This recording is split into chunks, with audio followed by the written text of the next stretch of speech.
Welcome to The Lost Signals Discusses Film and TV. Using the revolutionary Manzar-Ramosi Thurlow scale, or MOTS, we scrupulously review these art forms with an emphasis on narrative structure. Join us for another entertaining episode. Hello there, one and all. Welcome back to The Lost Signals Discusses and Reviews Film and Television. And happy birthday to me, bitches. I am Scott Thurlow.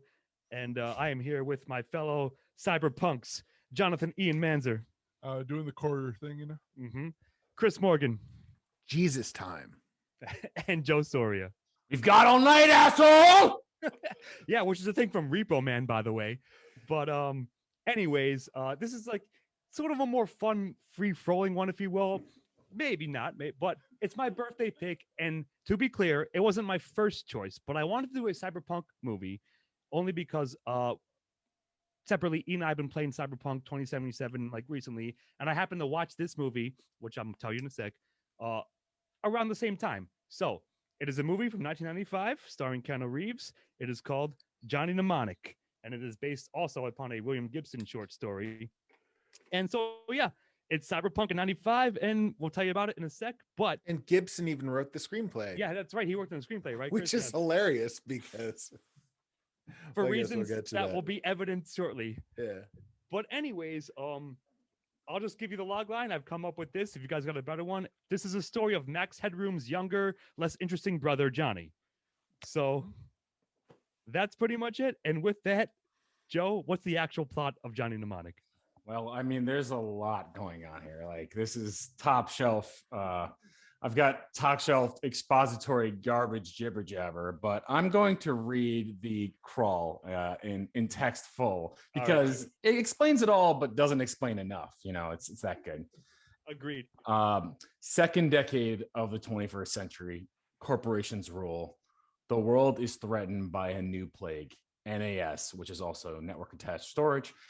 It's actually nerve attenuation syndrome, fatal epidemic. I don't know what fatal and epidemic is. Its cause and cure are unknown. The corporations are opposed by the low-techs, a resistance movement risen from the streets, hackers, data pirates, guerrilla fighters in the InfoWars. I think we all know what the InfoWars is. It's been shown. It's obvious. Everybody knows. The corporations defend themselves. They hired the Yakuza. Again, obviously. If only they hired if only in life they hired the Yakuza, it would be much easier. Well, in Japan they do, although I think this is supposed to take place in China. Again, whatever. They hire the Yakuza, same thing, the most powerful of all crime syndicates. They sheathe their data in black ice. I still trying to figure out what black ice is. They sheathe their data in black ice, lethal viruses waiting to burn the brains of intruders. I guess that's what it is. Cyberpunk gibberish. Gibberish. But the low-techs, who all have computers, wait in their strongholds in the old city cores like rats in the walls of the world. The most valuable information must sometimes be entrusted to mnemonic couriers, elite agents who smuggle data in wet-wired brain implants. Shoom. Internet 2021. Yes. Yeah. And then you have the internet. And then you have the hooker scene right into it. And then it's Where Is Home, Johnny? Okay, I'm just going to do the first scene too, because then everything, basically by the end of the first segment of dialogue, the entire exposition is done, but then they spend the entire movie doing it. But if you didn't get there already, the young lady who has no name and just appears says, so where is home, Johnny? That's the first line of the movie. Home... Would you believe I don't even know? Yes, we would all believe that. And she, of course, says, yes, I would. Then she leaves. Because he says going out. She says getting some ice. He picks up the bucket. There's already ice. And then he yells for Ralphie. And Ralphie and him go through that he wants to get his brain fixed because he had gotten it broken so he could put more shit in it to take his memories.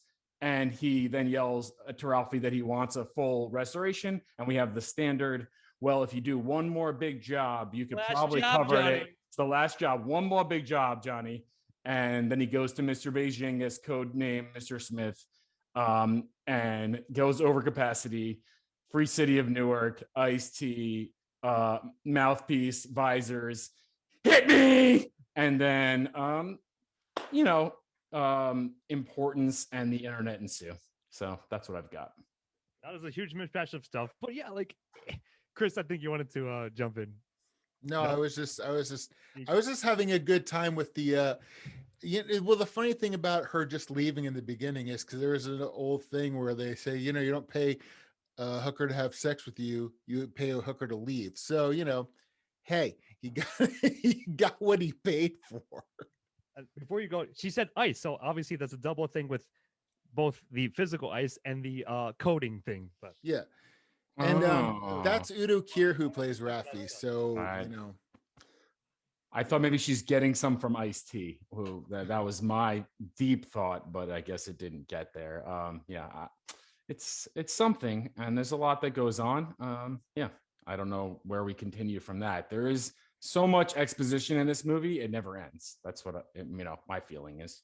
The important parts of this film is it's 2021. It's 2021. It's And true. it's in New Jersey. It's Thank in you. Newark, New Jersey. After it's in China. Or where was he? Where did he start? In Newark, and he goes to China, and then he goes back to Newark. He starts in China and/or Beijing and/or Singapore. Then he goes to New York. Like 80% of the movie takes place in a wrecked post-apoc Newark in 2021. And Yeah. I just want to say that I have been trapped in Newark overnight, and it's the exact same experience as Giant Mnemonic. But here's the thing: is I am a big fan of the cyberpunk genre, and I understood all of the techno babble, and now I'm interested to see, like, it made perfect sense to me because I'm knowledgeable of the genre, and I can see why people hate this film who have no idea what's going on. Because yeah, you're right. There's exposition dumps all around. But like a great episode of Star Trek, which you just forced me to watch, it's just cyberpunk techno babble in the exposition. So if you don't know what they're talking about, you have no idea what's going on there. Half of which is fake anyway. And when like a psychic dolphin, that a Jesus Dolph Lundgren, it makes no sense to anyone, I think, who's not a fan of the cyberpunk genre. As a fan, I enjoyed the hell out of this, but again, it's hard for me to decide if that's a good movie because it's tailored to my enjoyment or not. The only the only issue I really had with the film was the pacing, because it seemed to go well, and then it seemed to drag, and it seemed to go along well, and it just got kind of ridiculous towards the end. But I agree with you, Ian. I enjoyed it as well. I mean, I enjoy the cyberpunk thing. I love Rollins. I met the guy. I meant to have my notebook here where he signed it, because I'm a huge fan of his. I'm also a huge fan of Udo Kier's, so it's always lovely to see him. And Ice-T, I kept wanting to be like that commercial he did last year where they're like, Ice-T, he's like, no, lemonade, it's delicious. I know I'm getting into supporting characters, but what I'm saying is I enjoyed this. As silly as it got, they cast it so bizarrely that I adored it. That it seemed to it worked for me. I mean, like I said, if you had a less charismatic cast, it may not have worked as well. Oh, and Dolph Lundgren gave the performance of a lifetime. So narratively, if you've seen a good for a modern day adaptation is Ant-Man the Wasp, which you have a MacGuffin, this time implanted in Keanu Reeves' head, and multiple factions seeking it out. And that's the idea of it, is him trying to lock, stock, and two smoking barrels. That kind of film, which is not quite a heist film, but adjacent Close to to the having it so a bunch of factions that are at odds come together. The thing is, it's weird. I think it's a poorly balanced version of that, because certain factions they detail really well, other factions they don't. So overall, I'm going to say it's an average version of that style of film. So I'm going to give it a very average 2 for it. That is exactly what I was going to say. Fair enough. All right. Well, I'll let you go last, Joe. But here's the thing. Like, and again, to be clear, this is my pick, although not my first cyberpunk pick, if you will. However, and I mentioned this a lot recently, that I would give it a 1.5 if I could. Right? It's like just slightly better. But I think even in this case, having said that, I might dial it back down to a 1 because it's kind of straightforward. Like, but also you're right. Like, with like throwing out all this exposition-y shit, which we'll get to in dialogue for sure in a bit. But the plot is Keanu Reeves has a thing in his brain that's killing him. It has a important information, and he has to get rid of it or get it out of his head before it kills him. And then he meets a bunch of shit, like, and other shit happens too, right? So like, even though I enjoy this film for what it is, I still have to maybe temper my enthusiasm a little bit in terms of plot and how it's paced out, etc., to maybe give it a strong 1, but not a soft 2, if that makes sense. So, go ahead, Joe.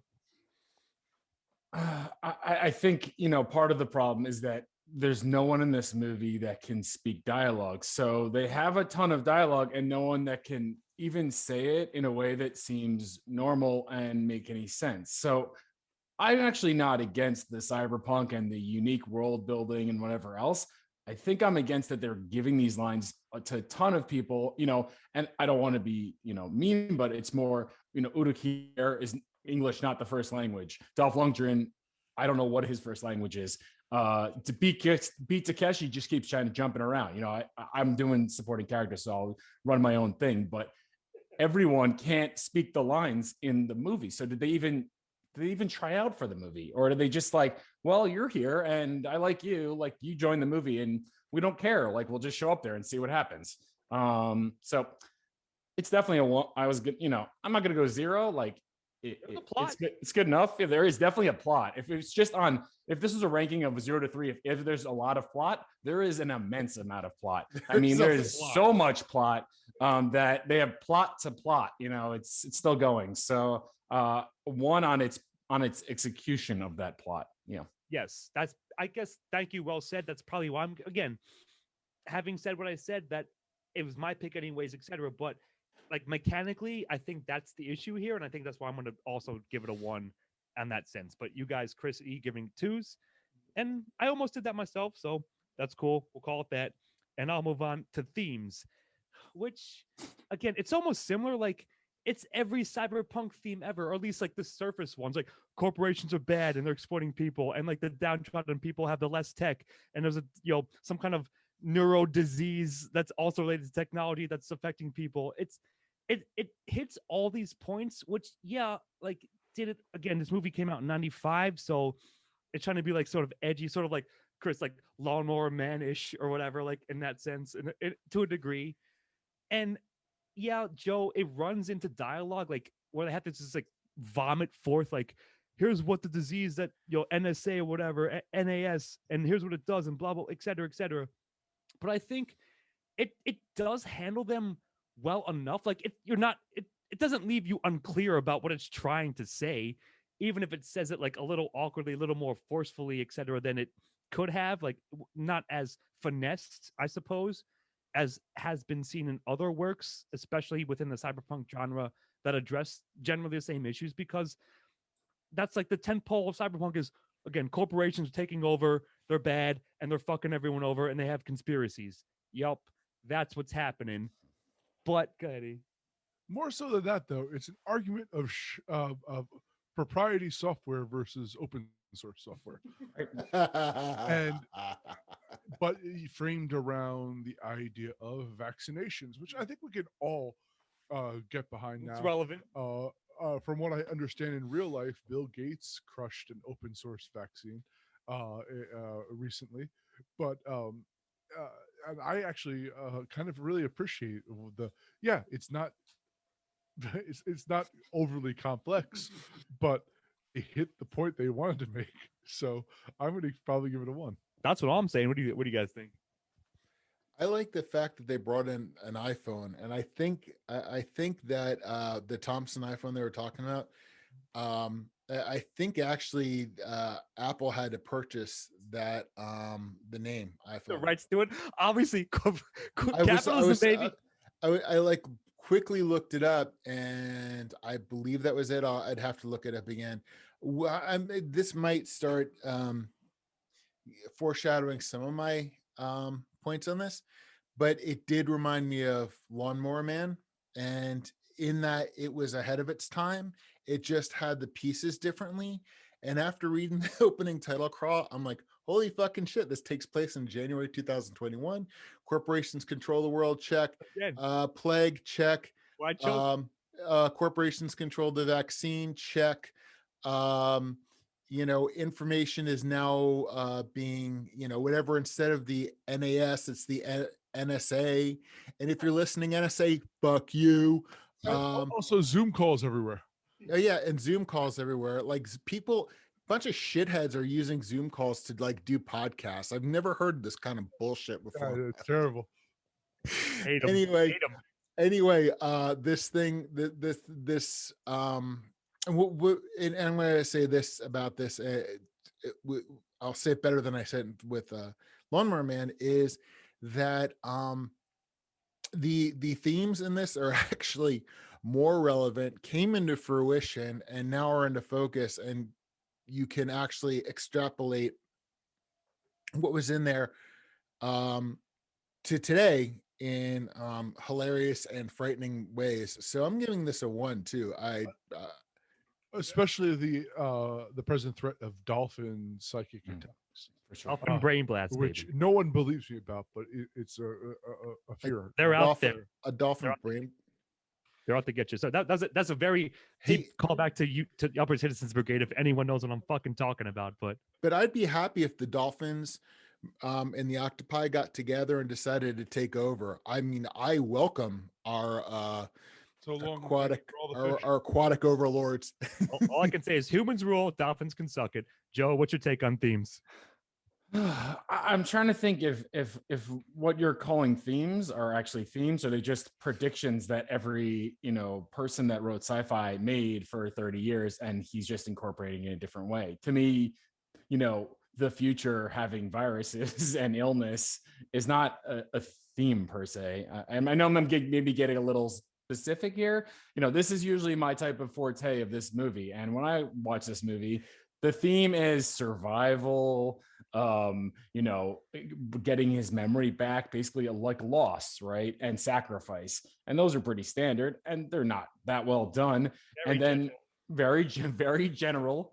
And it's like, are the themes like broadcasting with dolphins? Are they, the only other one I would go with is like for environmental issues, right? That's the other one that I would actually go with more than any of these other ones, because everything's decrepit and run down, and that evil corporation, everything else has kind of led to that more than anything else. And, I don't know. I wouldn't give this, I'm going to give this a soft 0 because I think it literally leads into, it doesn't, I like when themes don't have to say that they're themes, so that they're themes. And that's not what this movie is doing. And I know maybe I'm expecting a little much. I mean, you have to think of the spider scene where he's just like, what causes the plague? That's what This I was gonna causes the say to you. plague. This is it. This is the information overloaded, taking technological fucking civilization. We still have the shit. We can't live without it. Let me do the work or whatever. I mean, I maybe I'm stepping on dialogue. There's a lot of dialogue, so I'm sorry, Chris, in advance.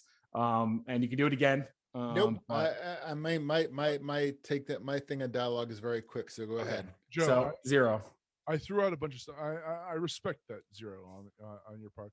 I'm saying that I do think the idea of ownership of ideas is a theme in this, and I think it's. I threw out a bunch of different ideas, but I think that's what they were actually going for conversationally through this. And you're right about survival and all that. I just and ownership of ideas is a big thing. I mean, it was a big thing. I mean, Like our previous episode. Well, yeah, but I mean, if you're talking, I create a character, isn't it mine? To quote Stephen R. Musty. Is it ownership of ideas, or is it the transition and transfer of ideas? Like, it's not even, I guess it's like the world owns the cure, but everything else is like they're paying them billions of dollars to get it across the world. Like, it's not like they're still having to use the courier. So I don't know, maybe it's just like they want to control, it's control, right? I don't know if it's ownership in that instance, but that's, I think both work as a theme called cookers. sorry. no, no, I was just, never mind. I was going to piggyback on something Ian said, but it's not important. All right. Well, that's 3 1s and a 0, I believe, and I can see either way, but I think that's what we're going with. Well, that brings us to antagonist E, and who or what is the antagonist of Johnny Mnemonic?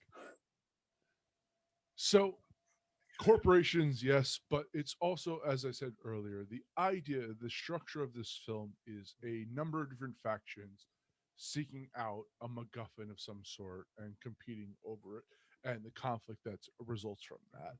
And I actually think this is the.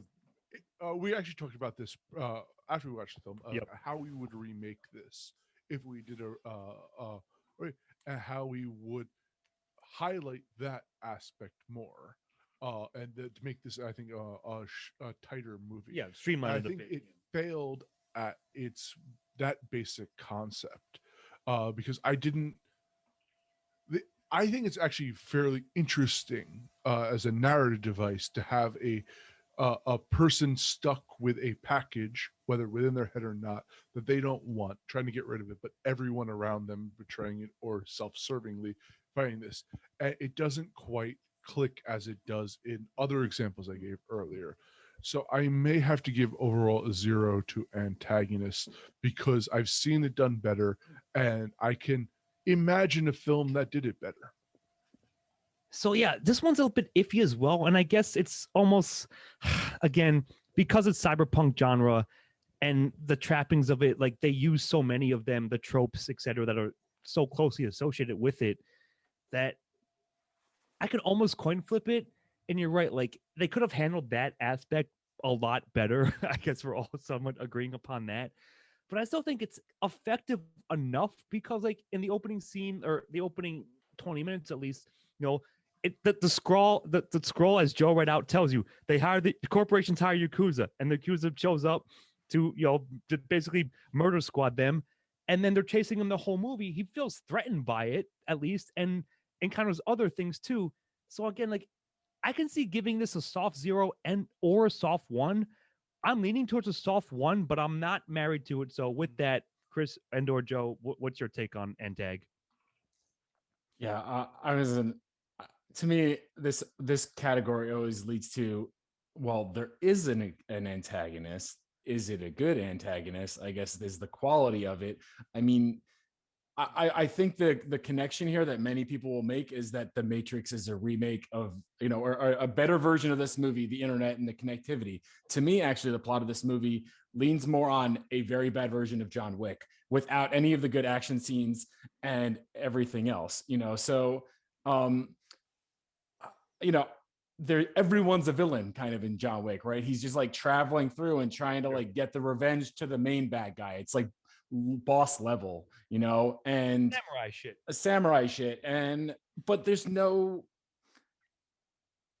like, it's almost, he doesn't know who the antagonist is because he just meets everybody and everyone's against him.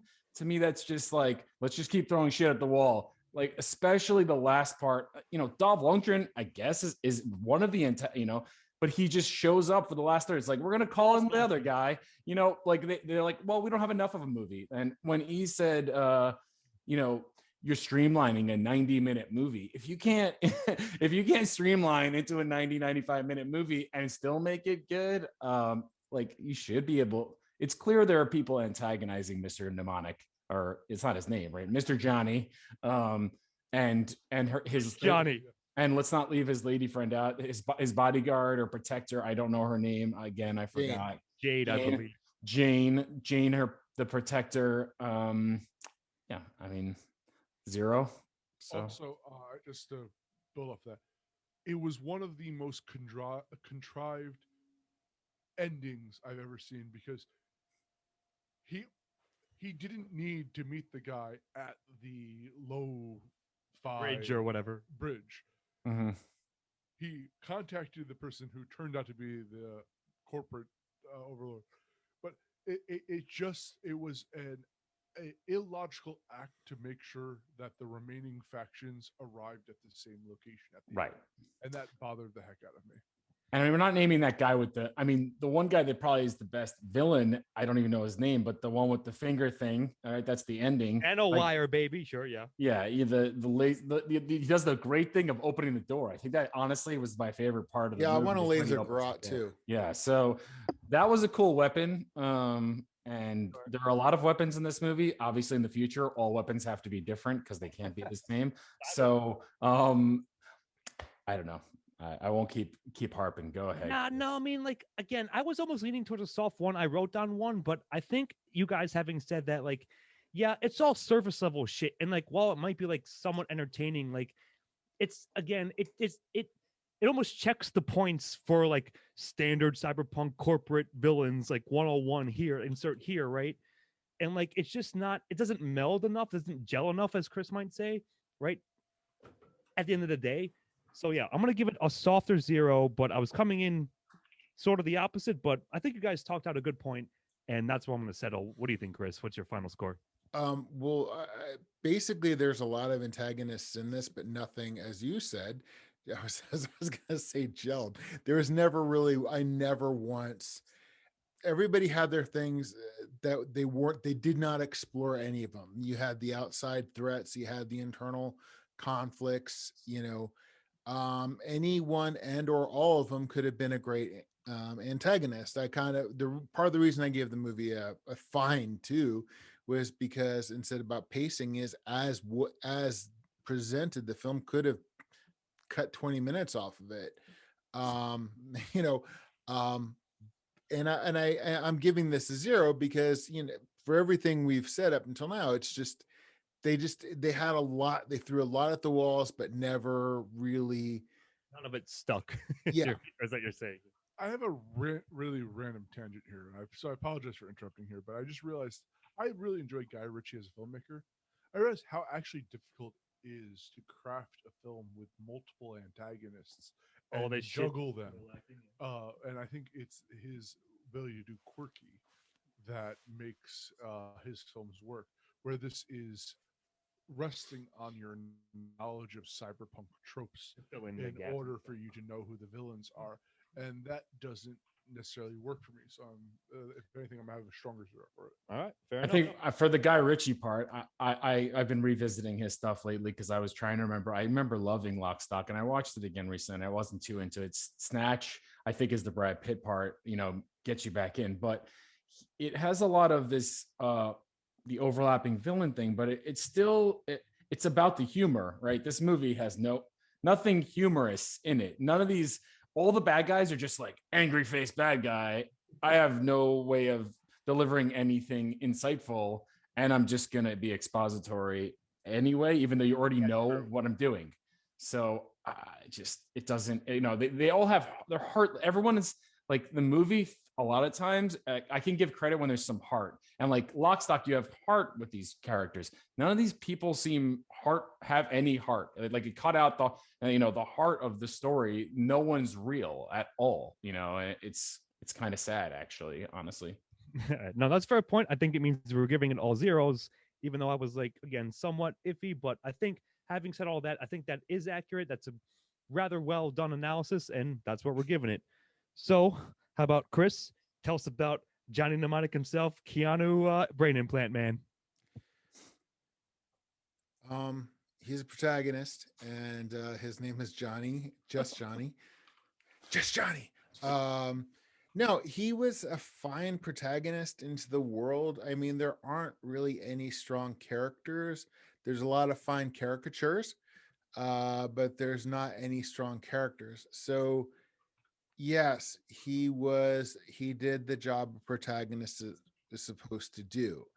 I'm not 100% sure he did it all that effectively. And I don't fault Keanu Reeves. I do. Obviously it's a screenwriter and the director behind it. you know, and I don't know. He was a protagonist and he fulfilled that, but I'm just it. I don't know. I'm kind of leaning on a 0 for this one. I also am. I actually wrote down 0 for my initial score, and like sort of pretty like heavily like I think that's what it is. And like, yeah, of course he is the protagonist, Chris. But that like sort of paraphrase what Joe said, is he a good protagonist? Is he interesting? Does he have facets to him? And like you said, I think you almost proved your own point. Like he's just a vehicle in a sense to like keep it all moving along. He's not that interesting. He has one kind of goal.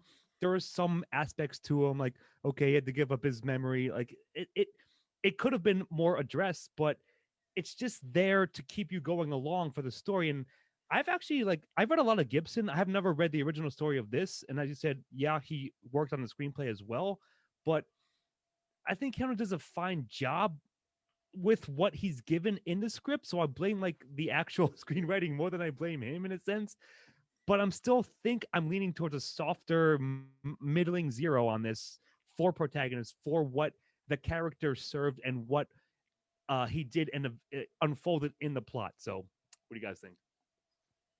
Yeah, I mean, it goes back to them not using these people properly, or maybe it's the timing. But I think in the later years, Keanu's learned when to be quiet and when not to be quiet. In this movie, there's no quiet, even though it could be quiet. It could be him looking cool. Instead, they're like, well, let's let him talk first and then not look cool and give him this like dumb haircut that's like sticking the whole. I always love when hair sticks up the whole time and, they're not sweating.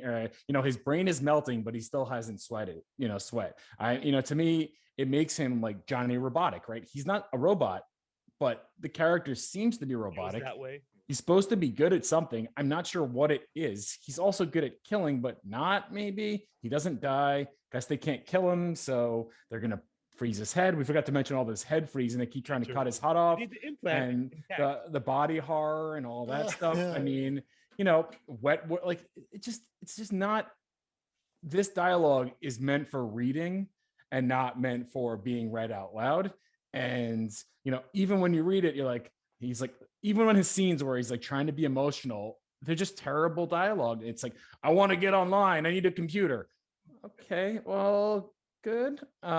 Get one. I mean, like, you don't have to yell about it. Just go get it. Like, go get the computer. Like, get the gloves, get the mask, get another mask. I don't know how you could wear that many masks in one movie, but, I like Keanu now. I didn't. You go back and watch these movies. I did not love Keanu. Keanu was for shitting on for the 90s, and the 2000s. I think he's made a renaissance. The Matrix was not obviously. Yeah, the Matrix lives on him being quiet, and everyone else who can deliver dialogue, like Lawrence Fishburne, who does it also in John Wick, and having what's his name, Sir British Machine, runs the hotel in John Wick, like Ian McShane. Yeah, Ian McShane. So they've learned how to use him, and now he's like celebrated as being like good at that. But this was, a shitstorm, honestly, a shitstorm. So, Goody. So Matrix was partly successful because Keanu got to play the neutral face protagonist, which brought you into this world. And I'm trying to decide what the Matrix did correct that this didn't, and why Matrix worked in this. And it's interesting because I feel that this is less comparable to Matrix than to Escape from LA, which you're dealing with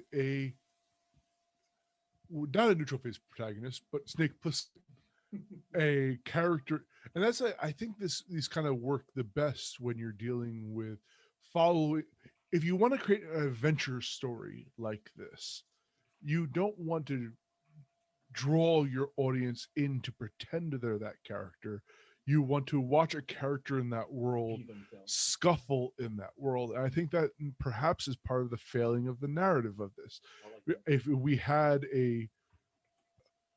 I thought a 90s Brad Pitt probably would have been a better actor for this, because he would have come off with that. I'm thinking of like Californication or something like that. He would have come off with that like kind of swagger of a more dirty person within this corporate world versus your placement as someone. This is not a fantasy. Matrix was a fantasy. This was a kind of whatever the adjacent heist this is, and I think that's where it fails as a protagonist. So I'm probably gonna give it a 0. Chris, you wanted to say something. Yeah, I can answer that, Ian. Why the Matrix was a really good silent protagonist video game. Like if Bethesda made a really good silent protagonist video game. And the reason I'm saying, and I don't mean that to be disparaging, I mean that because there is so much information and so much conceptually you have to deal with. I mean, the thing is, I got it. I mean, I got Inception too, and I know people are still arguing about both films as to what. But the thing is, you have to break this down, and the way they did it in the Matrix, they had him. Here's your average guy who makes his real money being an information broker there too, but you have him. You have this resistance that's trying to earn his trust, get him out, and then having to show him the ropes. In this film, he's familiar with the world. He's an information broker, and all you really know about him is that he sold himself out. Oh, and Joe's internet just froze. Should we take a break? Should we pause? Like, what do you think? Oh, Joe will be back eventually. Yeah, So that's some cyberpunk shit right there. Yes, I'm sorry. I think the NSA is coming after us. But what I'm saying is, you really, truly, Neo was probably one of the most perfect protagonists, and they treated him as such. Where, he was your average person who went to work, probably didn't say much there, went to clubs, dropped off discs or whatever he did, and left and went home. He had this solitary lifestyle. So now all of a sudden he's propelled in this world, and he has to rise beyond what he was or thought. Hero's journey, well beyond. Yeah, way more hero's than journey. There's no journey at all. You got everything, and as Joe said, there's like exposition on top of exposition on top of exposition. When the character already knew the world. So it's a really good point, Chris. Now I think we should wait for Joe to come back. No, I do like that. Technical difficulties. Yeah, let's take a break.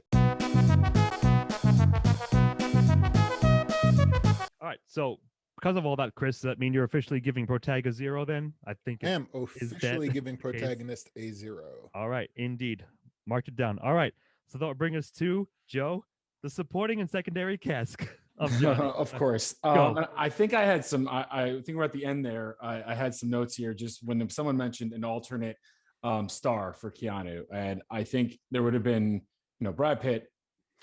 It would have worked, but it's a little early. I was thinking even like a Wesley Snipes, because I'm thinking Demolition Man was a successful version of a lot of this stuff. Right. This seemed to be 1995 to 1997 was just like, the future is dirty and we're going to live in it. And there's going to be bad things going on, which, isn't bad. And the difference for Matrix out of all those movies is it's crisp. Even though they're in the dungeon in the desert, the movie looks so sharp and everything looks so cool. And there's the cool world, right? There's two worlds. The other movies have one shitty world that they're all living in. And even when he goes into the internet, Johnny, it doesn't look too crisp. It might look cool. Yeah, it's a lot more man shit. So I just want to touch on that. Now going back to supporting cast, we've named almost all the hot stars. We've got the Dolphin. We've got Dolph, which is part of the Dolphin, as we discussed before. We have Dina, who plays Jane, of course. Ice-T and his dreads and his anarchism for the low-techs. We've got Udo and his bodyguards. What are the words for what their job is? That she's also trying to be one. They're essentially bodyguards, yeah. Protectors, like enforcers. Enforcers, sure. We've got famed, Japanese actor Beat Takeshi.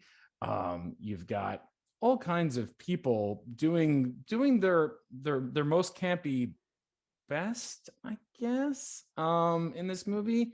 But it's just like a hot, and Henry Rollins, obviously. And Henry Rollins is the one, found the Notebook, good. Is the one, I mean, I love Henry Rollins too. I don't know why, what if Henry Rollins was Johnny? Like that's the alternate world that I would Would go have with. been so fucking Yes, like, absolutely. like- Because I was going to say, I was going to disagree with you on Brad Pitt, because when Interview with the Vampire came out, which was not that great of a movie anyway, in my opinion, I was excited about Brad Pitt, but I was just like, I cannot believe Tom Cruise is a star. Who would have known? You walked in there, Tom Cruise did fine, and Brad Pitt was so fucking boring. It was just so. Yeah, I think Henry Rollins would have been an awesome Johnny. Yeah, and I think that's what the part of the problem is here is it's 90 minutes. It feels like there's too many people going in and out. Everything seems on, and every part doesn't seem like they're even in the same room. It seems like they're talking at different people. The one guy, I feel bad because I didn't look up his name. I think he did pass away. The one Japan, I think he's actually supposed to be Chinese because he can't talk Japanese. I'm not sure. There's like the conversation like talking English, your Japanese is shitty. So that guy with the ring, this guy, number one. yeah, he's good enough. I want to give this a 1 for the name recognition. I mean, Ice-T, like this is the beginning really of Ice-T like breaking through as an actor, and like who would have thought he had the longest career out of 95% of these people? Like the most successful career is Ice-T with an anarchism symbol in the middle of the free city of Newark, saying the same lines he's been saying since on Law and Order. I was going to say he got him attached to a Law and Order thing. So as long as you don't quit or get fired, you're guaranteed 12 years of work. Well, he did. You know what? Milk it, buddy. Because he ain't rapping. No one's listening to that. And I mean, people still listen to Cop Killer or whatever. But anyway, I don't know where to go on points here. I'm going to finally let you guys try to do an influence on me because it's a good list. I can't commit. So go ahead. I will try to the first argument, my opening salvo is to use something you said to me, but I'm not sure if it's enough for one. So we texted about this movie like back when I was choosing it. And I was like, yo, as supporting cast, it's Henry Rollins and Ice-T. Like that is the quintessential mid-90s thing to like throw in like musicians who like started to slip into acting roles. But I think especially Henry, like, yeah, Chris, you and I also like him like in general, like after, of course, he left Black Flag and everything else, he became like a good speaker. Like he can deliver things. And a lot of the things that you said, Joe, like that didn't work, I will blame the script on, not the actors, not the people themselves. I think, and especially, I do like the scene where Henry Rollins like, you know what causes it? It's this, it's fucking shit everywhere. Like, I think he does throw himself into it. Does have heart on that front. And Dizzy from Starship Troopers, I'm sorry, I don't know her name, Jade in the film. Tina Meyer. Yes, I think she does a damn good job again with what she is given to be for her character and for her lines, and she tries to sell it as much as possible. And yeah, Ice-T is always just like pretty good too. Like it makes perfect sense. Obviously, he'd be the leader of like the underground mole people and or whatever, the low techs in New York. Like it's clear, like it fits. So I think they do a good enough job. To me, it's like all of it is just enough, good enough over the line for us, an okay, decent one. But that's how I feel, and that's why the reasons why I think that is the case. So with that, what do you guys got? Reasons to watch this film. One, if you're a Keanu Reeves completionist, you need to watch this film. Keanu Reeves completionist. Yeah, there are people out there who watch all the films an actor did. What Culture did a review of all the Nick Cage movies and ranked them. But the real reason to go back and watch this film is to see a lot of these supporting characters. This is the reason I would go back to Escape from New York. Because a lot of these supporting characters, or Harry Dean, baby, many 90s films even, especially the kind of semi-post-apocalyptic ones, are because there's great performances hidden within them. And I think that the highlight of this film is Henry Rollins being Henry Rollins in the post-apocalyptic, and be like, oh, I recognize him. And or watching Escape from LA to see Steve Buscemi ham it up, or watch Dolph Lundgren play this Jesus thing. That's why you're watching this film.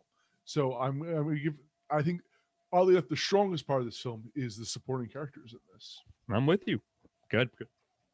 I agree. I think what would have been better is you have the title crawl, and going back to my analysis of the Matrix is you have Johnny. You already have this thing where this thing could cause memory issues.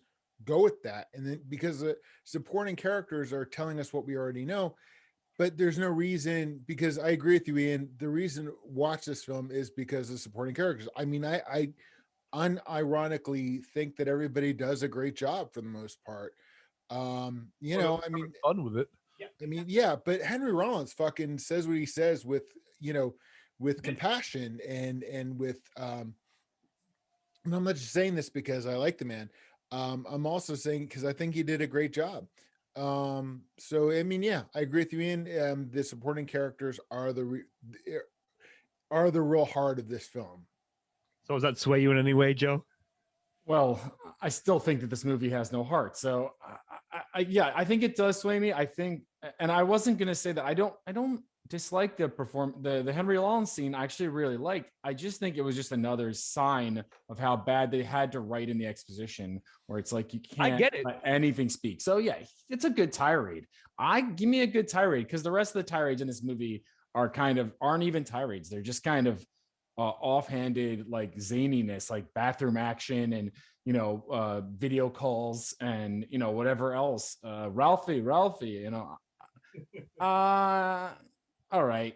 Soft one. I'm gonna go soft one for Mr. T, for the super group that I wish existed between Ice-T and Henry Rollins, and basically if they made like a movie together, a buddy cop movie with Henry Rollins and Ice-T. What do you think? That would be. I love that idea. Absolutely. But I'd also love that it commits you to give it a 1. No, it's perfect. Also, by the way, we said that if we did remake this movie now, I would still cast Henry Rollins in that exact same He role. did say that. Absolutely. And I 100% agree, of course. And I would totally cast Dolph Lundgren, Ice-T, and Henry Rollins would all get the same. What role. if it's like being John Malkovich and all of the roles are Henry Rollins? It's Johnny Mnemonic, but it's just Henry Rollins in every performance. What do you think? It's a fucking super group, and I love it. All that shit is Rollins, right? But anyway, so Rollins. It seems you agree. Like, if nothing else, the secondary supporting is like one of the, if not the most entertaining part of it. So we're giving it 1s. And technically, it's on me for dialogue. But since Chris, you requested it, why don't you start off with dialogue? Yeah, I was just gonna say about the dialogue. My thing about dialogue is it's the easiest for me to give a 1 to, and all it's got to really do is be naturalistic. You get to this film, and this film is exactly what it should be. It's not cringeworthy. It's not great, but this, like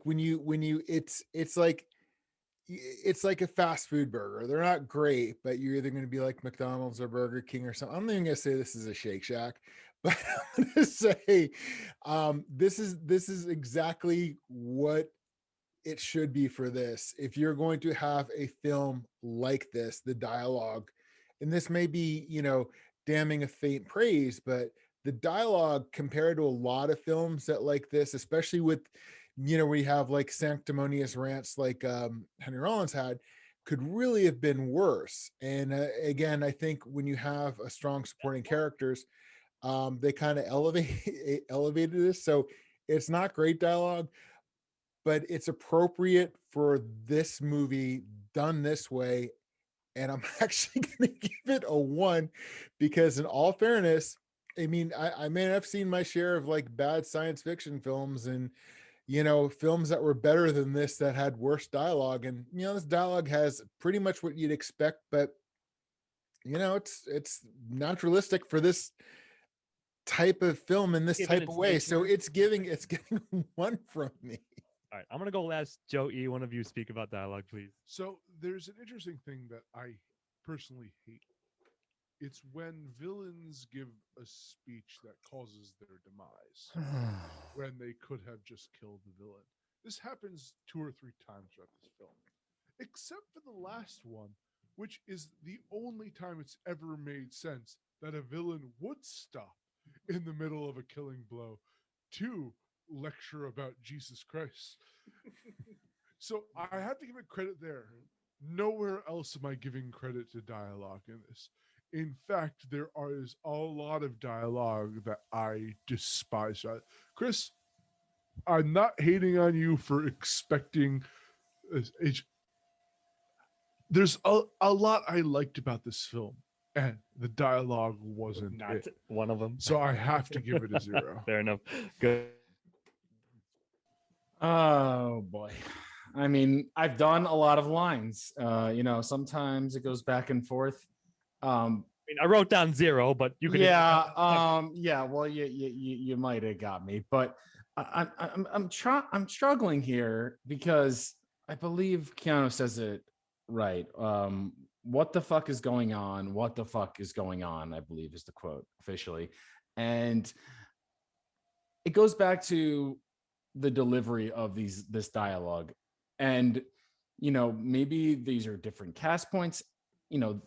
There's an issue sometimes, I think, when the person who writes the book also writes the screenplay, it doesn't get the proper editor to decide this is not a book that you're reading these diatribes. You're not giving these monologues to someone who cannot perform monologues. There's a reason Keanu does not do monologues, okay? And in this movie, there are way too many of them, and they're not done well. They're not executed well. They're laughable. So, I mean, if you take it on if you're taking this whole movie as camp, right? Fine, it's okay. But it's not even funny. Like it almost, when I kept hearing them say Johnny to him, like all the ladies, especially the women, I was thinking, could this be the inspiration for The Room? And would have Tommy Wiseau maybe performed these dialogue better? I mean, it's so just unsharp and just it's kind of horrid. It feels it's it's really just a train wreck. So I'm just gonna leave you with I've had it with them, I've had it with you, I've had it with all of this. I want room service, I want a club sandwich, I want cold Mexican beer, I want a $10,000 10K hooker, a hooker. I want my shirts laundered like they do at the Imperial Hotel in Tokyo.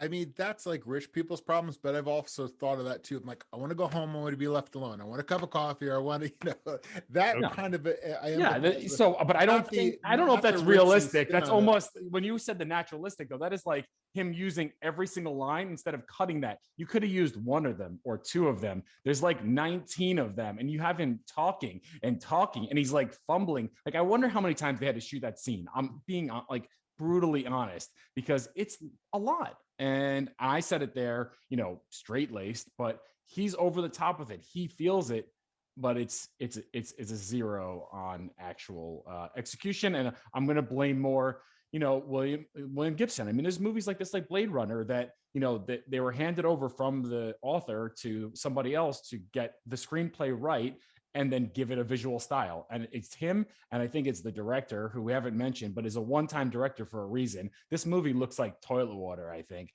And, they're in charge of getting this cast and getting the right cast and putting them in the right position to succeed. And this movie fails on all of those elements. So 0. I just want to say that monologue he said wasn't even, I was okay with that. There were other lines of dialogue in there which I legitimately cringed at and rolled my eyes at, and like, yeah, that's bad, but that was okay for this film. Like, there's other ones I'm like, Jesus. Like, I don't know. Now here's the thing. Ian and I watched it together in person, and I was for sure Mystery Science theatering it the whole fucking time.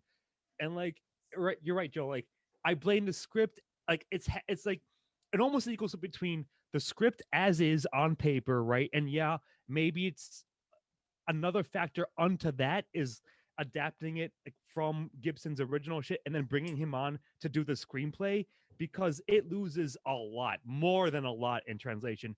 And then the other half of it is, yes, the delivery a lot of times. Now, I was entertained by it, but I was laughing at the film and not with the film and not taking it seriously. And while like you said, that might be some fun camp, like, objectively / critically, you can't give it credit on that, and I'm not going to. So I'm giving it the 0. That's pretty much my analysis. Also, I want to say that I apologize for not remembering her name.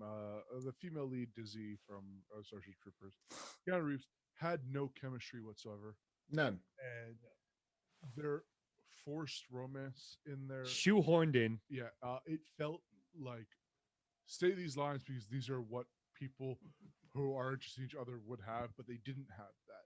So none of their interactions, the romance didn't sell me at all, but especially the dialogue. Was It there a came out of romance? nowhere and went nowhere. Yeah, they made out. They were Yeah. like, "Oh, we like each other now." Like, okay. Did they? sure. I thought it was like she was into Henry Rollins, and then at the end they kind of just did like a shoulder lay down because I was waiting for They it. definitely kissed And at the very okay. end. Did I miss a kiss? Okay, maybe I missed. Maybe you have a Steve, different version. The director's cut, as Chris is always hiding director's cuts. I know of these movies. There's a longer version of this. No There director's actually is a longer version of this movie somewhere. No, if they you made read out, about and it. he was like, AC was like, "Yo, you motherfuckers done making out because you got work to do." Like, it was like something. Oh. we got a room for this if you No. want to go. Oh yes. Okay. Anyway, we're giving it. So, Chris, you're giving That's it. how memorable the dialogue is in this. Yeah, I guess that's the point.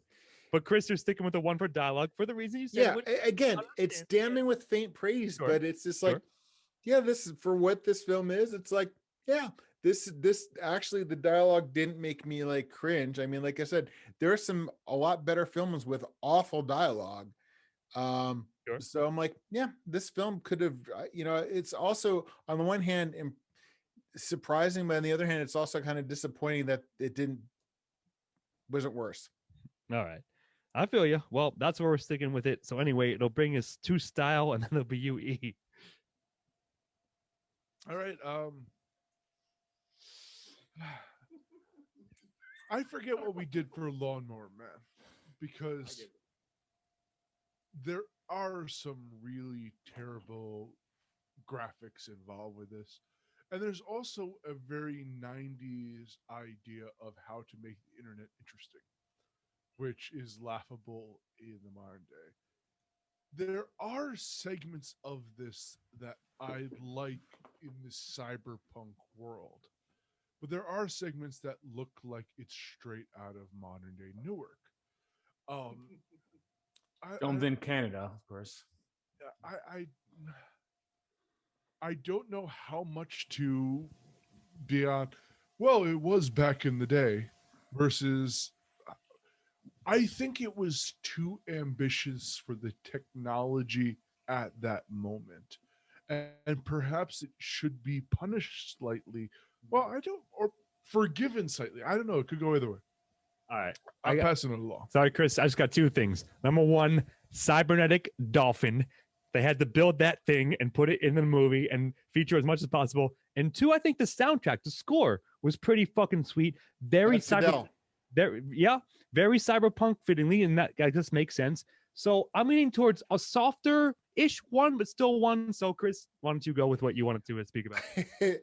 I think Joe said it best. It's kind of like the film's murky. I did like the score. I liked the revamp of there's a local radio station in New Jersey out of South Orange called WSOU. A lot of the songs that were played on it, I was just like, oh yeah, I was listening to that back then. There's KMFDM and a couple other things. Well, MFDM I knew from my industrial days, but sure. The film is murky. It's dark. It's just not a pleasant film to watch. It's got its moments, and I do appreciate Jonesy the cybernetic dolphin, but the film's really murky. I cannot give this film I cannot give style a 1. I have to give it a 0. What do you think, Joe? Well, we've spoken about how this movie could be different or shorter. It could be edited. It could be directed. It could be lit differently. It could be anything. I mean, the costumes, everything seems lazy. Like even their homes and everywhere they are, they don't have any detail. Oh, yeah, the dolphin, fine, okay, but the dolphin doesn't even look real. It looks like a rubber flipper with eyes on it. I don't know.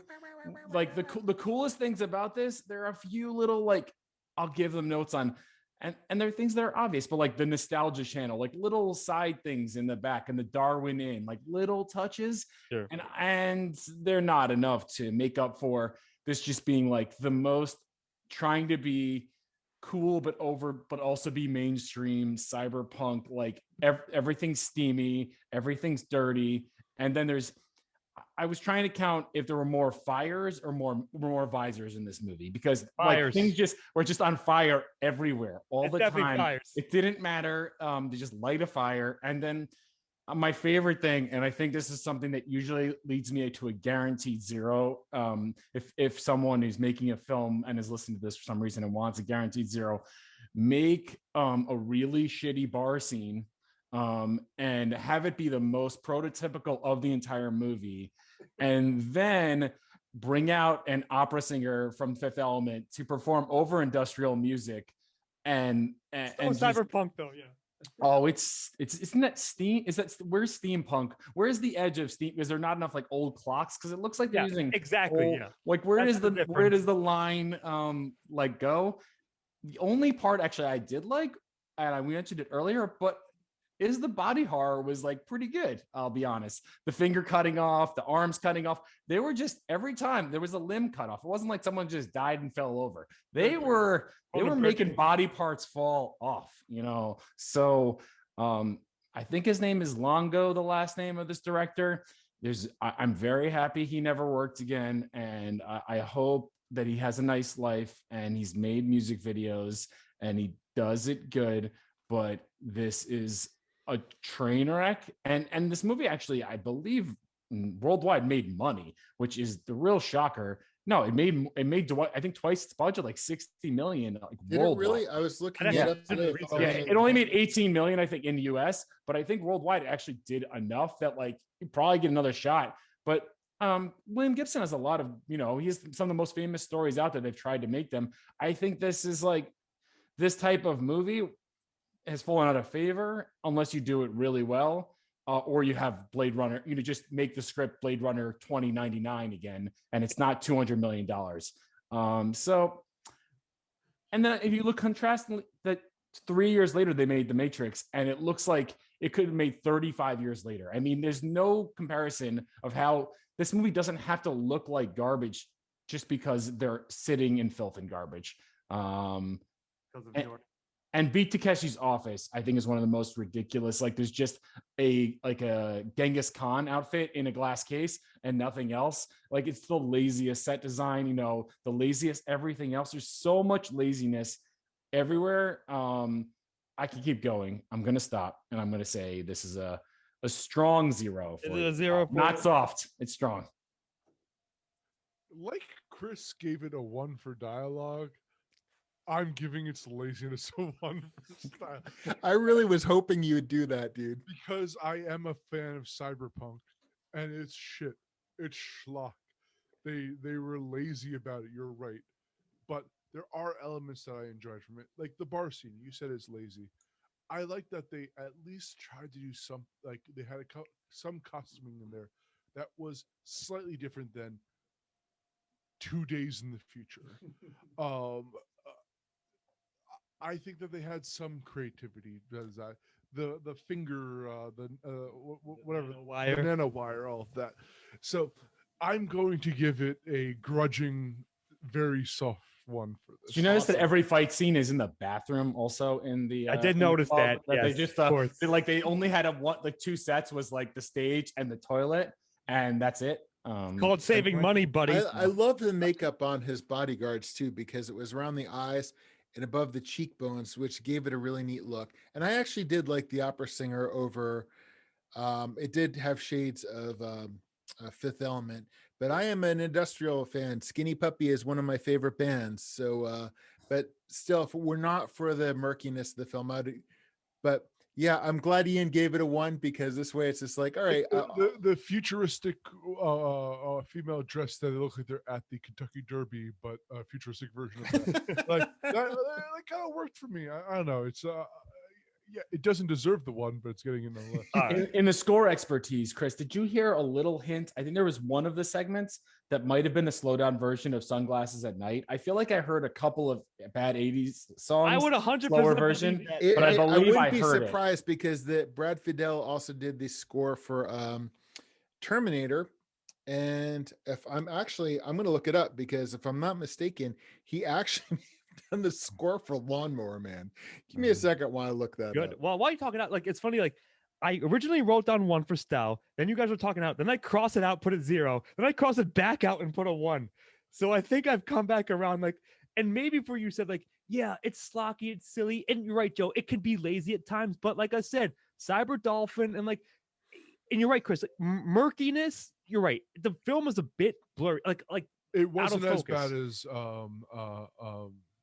Escape from New York, which was the Just first straight up one I saw, dark. which I couldn't see what's going on screen. Yeah, like, Um, and you're right. I think maybe like this is the one where like I'll let my bias bleed through, I guess, because of my enjoyment of the cyberpunk stuff in general. It just again like it seeps through the internet into a 1, even though I understand why you would give it a 0. I'm like, yeah, is it great? No, but does it work for me? Yes. So It's not even a low budget movie when you say like, well, Escape from New York was actually a low budget movie, so it makes sense. This Sure. movie had a $30 million budget and looks like it cost $50. So yeah, like it's because like they spend most of it on Keanu. no, it's on the Dolphin. All right, and it's, what do you mean? What is Keanu? Yeah, and that's why I'm giving it a 1 for the fucking Dolphin, buddy. What is Keanu's rate after Bill and Ted? What other movie would he have had any like requests? To, my own Break, private man, this is Idaho. right after Oh, Point Break. Oh, okay. Point break, sure. All right, But Chris, no, I what mean is the it? thing is, it's just like I'm glad I gave it a 1 because it's just like I'll move what it's kind of like I'm gonna give it a 1 for dialogue for the same reason that Ian give it a for style. You're sticking with the 0 for style. Oh Yes, yeah, you I are. have Okay. to. I gave dialogue All a right. 1. I mean, That's fair. It's just All right. Well, we split it up anyway. So well, there you go. You can go either way on it, depending on your personal taste a little bit. So, all right, let's bring it on home. Chris, back to you. You recommend Johnny Mnemonic or don't you? I actually do. It's a good film to watch once. This was my second time seeing it. I actually Same. got more. The first time I saw it, I don't remember. I mean, this is the murkiness is one of the things I do remember about it, and I actually, I'm giving it again. You have like Tron. You've got, which is basically the cream of the crop for speculative cyberpunk. Then you have Sure. because it was proto cyberpunk. I mean, it was, and then you had Lawnmower Man, and then you had this. And I'm going to say Tron's probably the best out of the 3. But the thing is, I gave Lawnmower Man credit for the ideas, the director's cut of Lawnmower Man, because the director's cut of Lawnmower Man, I think Director's cut. would have. I mean, I think the theatrical cut suffered for what was left out. But this film, I'd say watch it once, temper your expectations. But as a work of speculative fiction, looking back now, I like looking at the constructs. And again, me being a Star Trek fan or whatever, you could see things where they got right, where they got wrong. It's like anything as a sci-fi fan, you look at the speculative nature of it. Well, what'd you get right then? What'd you get wrong then? What couldn't you wrap your brain around, but had some kind of theoretical thing that we've since proven or disproven. And like I said, I think this film is actually probably in those ideas, probably slightly less. Maybe it's on par with Lawnmower Man. But the thing is, I gave Lawnmower Man credit. Close. And I can't, and I can't not give this credit if I gave Lawnmower Man credit. And maybe that's my bias as somebody who's a fan of sci-fi. But I really, looking back on this, have an appreciation for the ideas that were in it, even if a lot of them, the execution may not have been right. Always get there. Yeah. Or the fact that we still have those big monitors, whatever. But I'm going to give this one. I'm going to go last. Joe, recommend or not? Joe. I think we know where this is going. What number you? Out of all these things, I appreciate. I like some of this stuff. If this movie was maybe I wasn't inebriated enough. Maybe I didn't watch it with another human being. Maybe it was that I've watched this movie now twice in less than 2 months because I wanted to be prepared. It didn't help. This is not a rewatch on. Don't watch it back to back for sure. There's nothing more the next time. So yeah, I mean, if it was fun, it's not fun. It's just kind of sad, I think. But maybe if you go with a bunch of people and you all want to yell at it, like if I was watching in the theater like a midnight showing and people were yelling out the lines and throwing things and throwing cords and dolphins at the screen or something, I'd probably enjoy it. But I didn't do that, and I don't expect to do that anytime soon. Sadly, I'd like to be in a theater very soon, but I don't think it will happen. So I will quote the final line of the movie, which is just garbage. Get that out of here. End of movie. So Very nice, excellent recommendation analysis, Cody. I'd like to see a remake of this. Johnny remake. I think that there's a lot out of this. There's a lot of interesting concepts. This was a product of its time, and I think there are better films out there that do what this is trying to do. I don't even know if it could be made now, because this has fallen out of fashion in a lot of ways. It would be super serious. But you're right. If this was a little bit more self-aware and winking a little bit more towards the audience, more Paul Vanderhooven or something. It would have, either if it took itself way more seriously or a little less seriously, this would have been a near perfect. I can't recommend it. If you read the Wikipedia, I believe it says that the other version that there was the last, I always says that. So maybe it's true. I'm trying to give it some benefit that it's not everybody's fault, but that there was a humor in this, and it was basically edited out by the studio to make it a serious movie. Studio meddling always fucks it up, sure. So maybe like all the laugh lines got taken out. Maybe, I don't know, but I don't know where they are. But as is, you're saying. No, all right. I mean, technically, of course, I did recommend it. It's my birthday pick. And then I still am like, and yeah, you're right. I'll cut it up this way. Watch it once, and that's all you need. And even then, maybe it might be the greatest time, but it's just weird-ish enough to sustain itself for what it is. Under 2 hours, it's not that bad of a commitment. Some parts of it that are great, a la Henry Rollins' rant, etc. Like, things sprinkled throughout it, and it has a cool, I think, kernel of ideas that take cherry picking things from the cyberpunk genre, etc. Again, so yeah, at the end of the day, I still technically am going to recommend it. So officially a one for me, but again, I just close my bias for it, and that's how it is. So before I give out the final scores, does anyone have anything to say about it or forgot? What do you got? I mean, there's just so many lines that I still have on here. I could keep going. Don't worry about it. But if I fall, you don't get the head, right? If you lose the head, you're fucked. Just exactly. I want to. You know what's funny? All right, that's actually perfect, because I remember I said I was gonna try to find that scene and like throw that into the audio of this episode. Like, lose the head, you're fucked. Like, but anyways, all right. So here it is. I'll go, I guess, top to bottom. Chris, you have given it, Johnny Mnemonic, the highest with a 6. Ian and I have agreed upon 5, so like exactly middle of the road. And Joe, way down there in the trash and the garbage with 2. Give it a 2. It's a weird break. I guess the only thing we gave zeros to was antagonists. We all agreed upon that, and pro tag. Everything else we sort of like. Everything else we like mishmashed on. Like, we all had our various reasons for doing it. So hold on, sorry, I have to do the math on that now. It's a 10, 18 divided by. It's a 4.5. Yeah, 4.5. Thank you, Chris. And yeah, I think it's like it's slightly under average. Like, that's basically where it lies, and that's exactly what it should get. That's what's great about the aggregate score is like, yeah, maybe my score is a little high, maybe some Joe's score is a little low, but the average, yeah, it's a below average film, and that's about right. Yep, exactly. Scott, you had a big miss here. I thought you were going to do it, and I saved it. But what's the fucking score here? You should be slipping that in here pretty hard. Like, he literally says, "Johnny boy, what's the fucking score here?" Like, that's the theme song of your scoring. So you're right. I fucked that up, but either way, you covered it. Happy birthday. Yeah, there you go. So the answer to what's the fucking score is 4.5, and that's how many gigabytes of data that this movie can handle before we overload, I suppose. But yeah, I think that would do it. Any, again, final thoughts or etc. on Johnny Mnemonic? All right, well, thank you for joining the Lost Signals. I've been Scott Thurlow. On my birthday weekend, I've been here with, again, my fellow cyberpunk dolphin lovers, Jonathan Ian Manzer. the same old story. Dolphins killing Dolphungers. Chris Morgan, Lemonade, it's delicious. indeed, and Joe Soria. What's the fucking score here? You just heard it. Either way, thank you so much for joining us. Cheers. We'll see you next time. Hack the planet. Peace.